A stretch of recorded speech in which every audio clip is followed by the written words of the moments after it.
Good morning, internet, Facebook, YouTube, friends all around. I hope you're having a good day so far.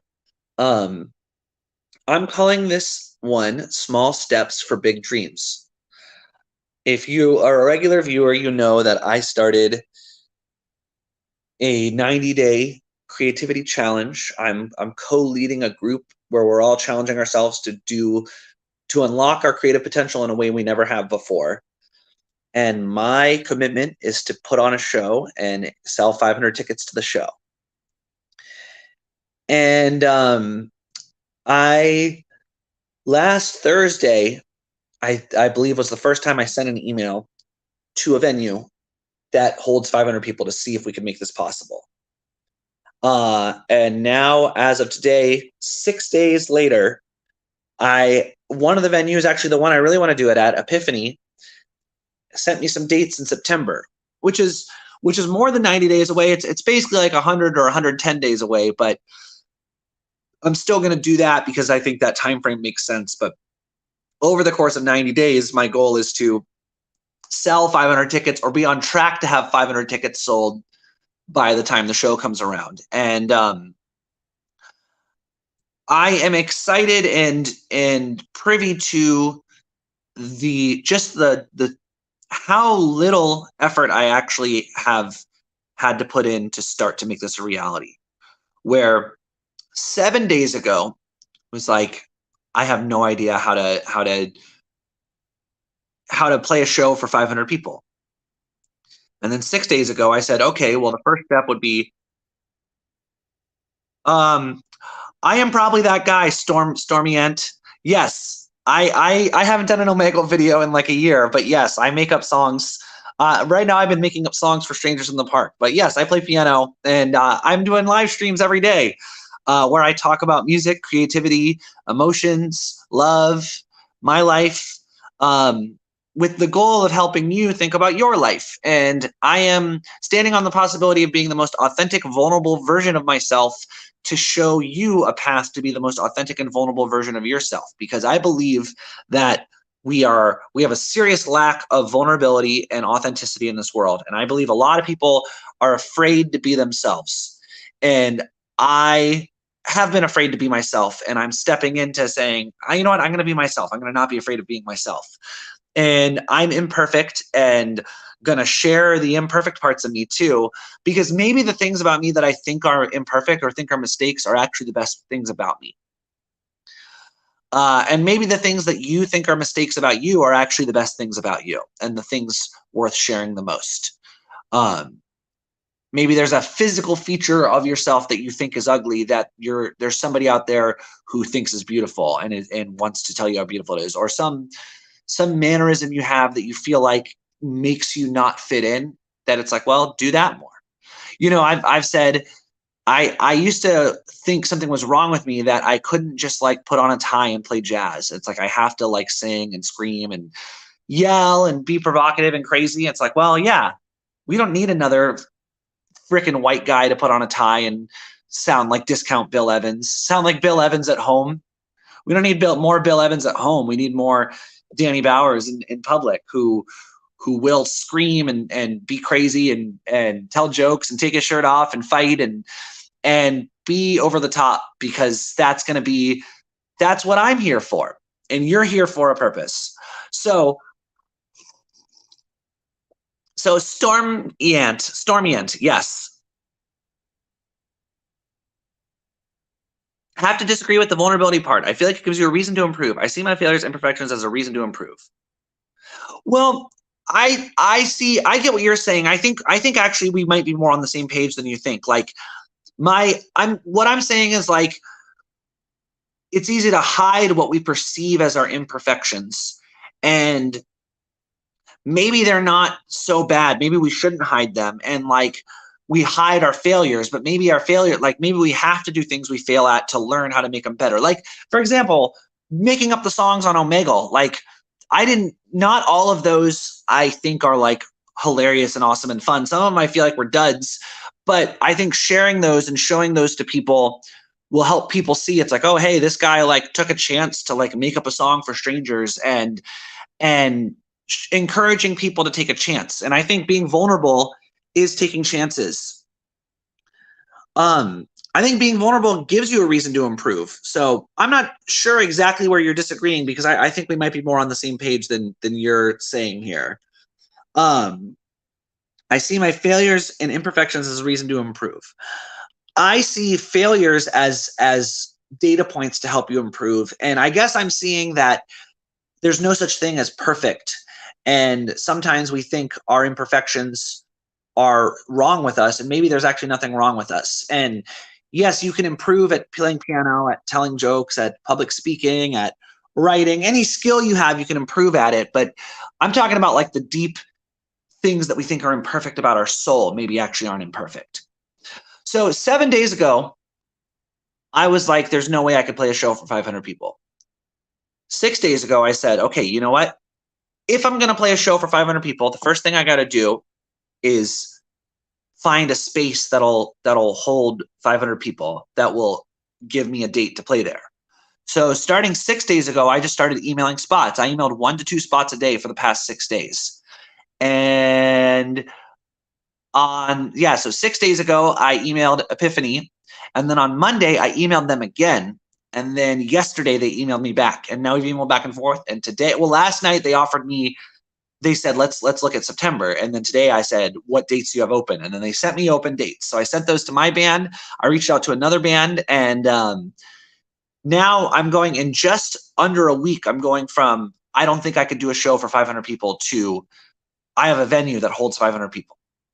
Now there's still a lot to do, but my title, Small Steps for Big Dreams, that's a big dream. And sometimes the big dream can paralyze you. You can say, oh, I could never do that. That's too much. And I'm seeing, it's like, I'm feeling that it's like, well, what could I do today? And instead of saying, well, I could email 30 venues and make a poster and figure out all my bands and have all my marketing figured out and have the tagline for the show figured out and know exactly where I'm going to hang all the posters and know what kind of advertisements I'm going to make.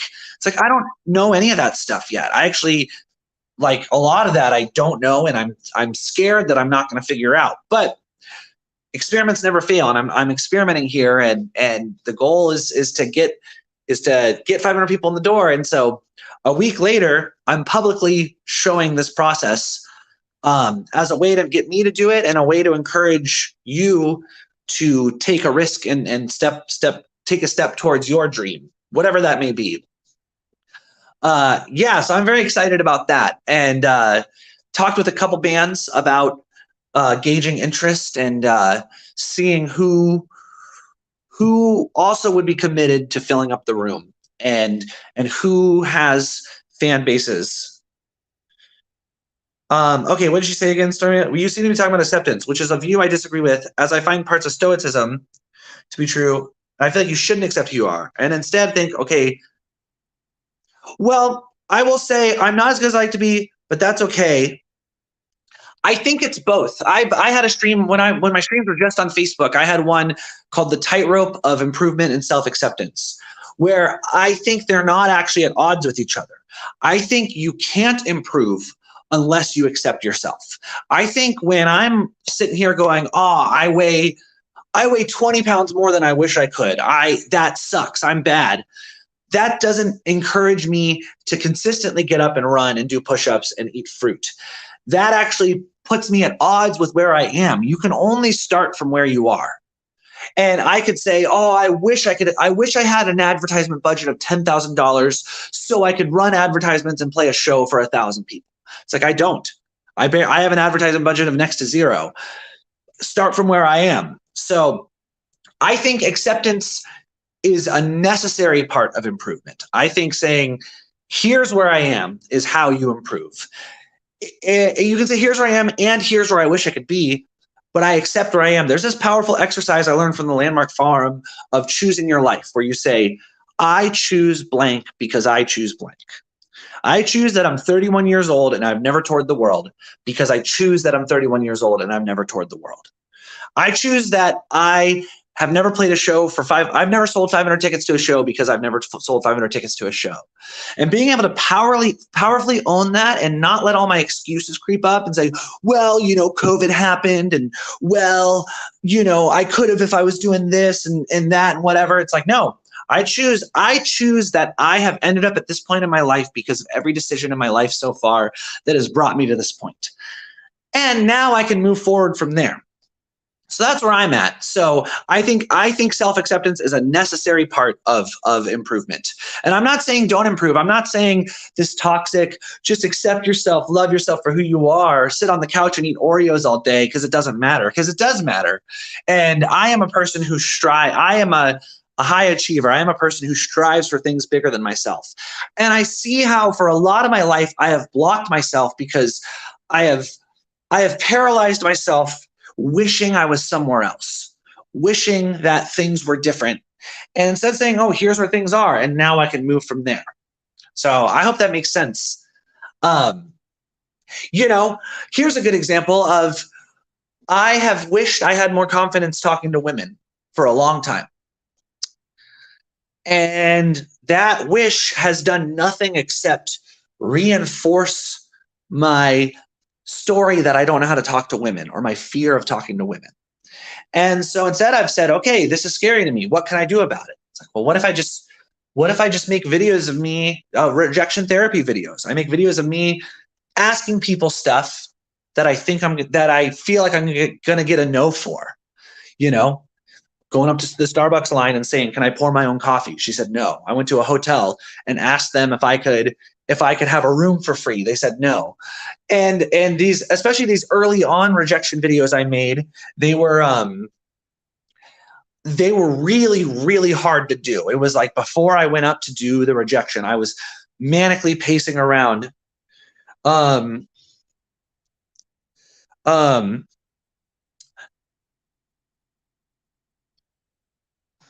So you're saying, if I'm being honest, it only makes me more motivated to do something to realize I'm a failure in this case. If I hadn't noticed my weight a year ago, I'd now be over 230 pounds. So the position you are in, however, in my opinion, you should be harsh to yourself. You should tell yourself, damn, I fucked up and it's completely my problem, and find improvement that way. I disagree. But if that's working for you, great. But I find for me, and I think this is true for a lot of people, is being harsh on yourself. It might work in a short term, but I think in a long term, it doesn't work. And in fact, I started to say, I love myself enough to. I love myself enough to go on a run today, even though I don't feel like going on a run. I love myself enough to value my health. And sometimes I love myself enough to give me ice cream. And that's okay. I love myself enough to send an email, even though I'm scared of sending this email. And I actually do not think being harsh on yourself is a good long-term solution to life, because the relationship you have with yourself is your most important relationship. And if you're going to go through your whole life just being harsh on yourself all the time, it's that I think there's micro ripple effects to that you're not seeing.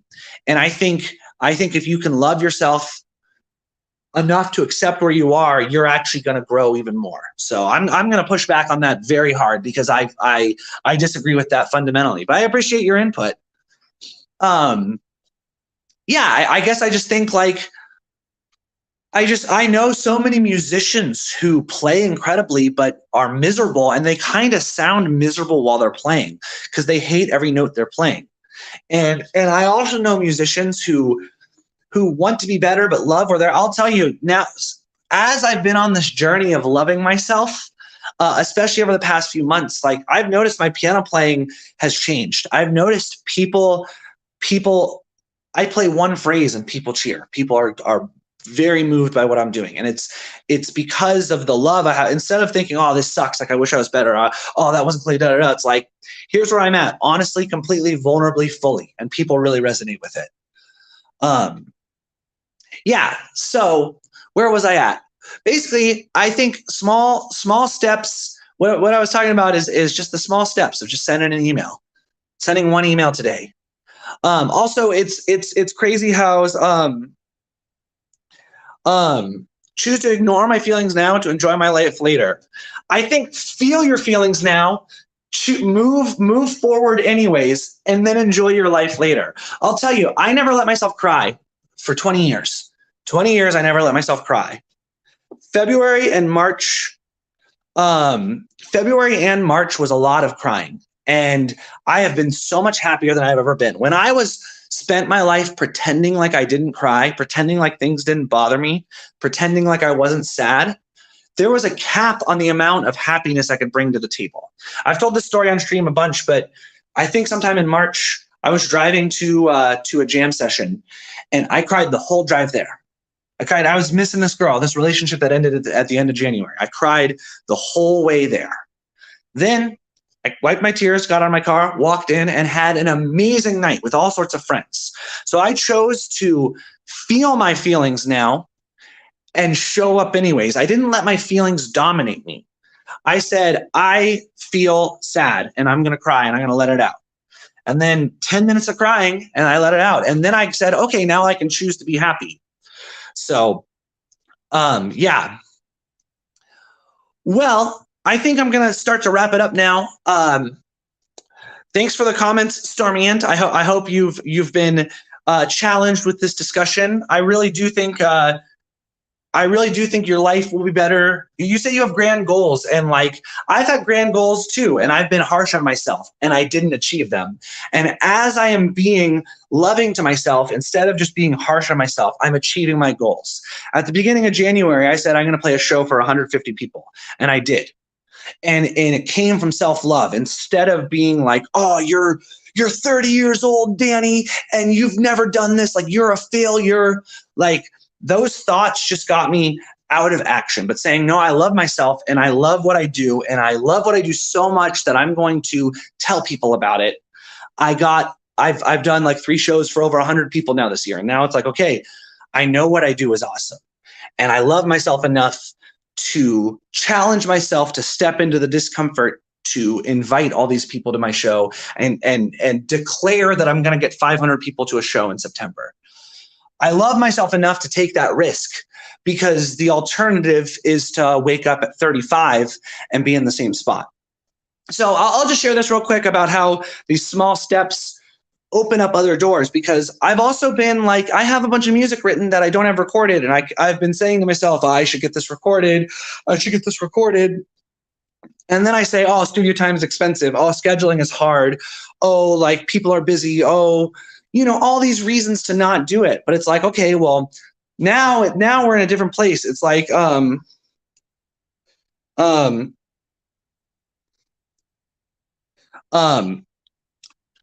okay, I'm into world-changing goals too, and they do require my feelings. So I'm gonna table this. But thanks, Stormy. I just don't think you're gonna see what I'm seeing. But I appreciate you. I think people who change the world are in touch with their feelings. I'm going to talk about this guy, John Maxwell. I think this guy is in touch with his feelings. I think Bob Goff is in touch with his feelings. I think Mother Teresa was in touch with her feelings. Because I have world-changing goals too, and I am closer to getting them from feeling my feelings. So,